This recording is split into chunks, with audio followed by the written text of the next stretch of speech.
जिस मोड़ पे मुड़े तो नज़ारों की एक भरमार नज़र आती है।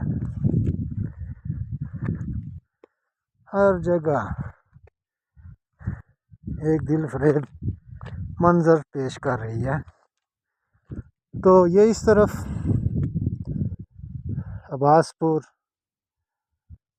बैठक बलोच, पुंछ, मेंढर, राजौरी और अमालिया का ये जो सिलसिला है ये नज़र आ रहा है।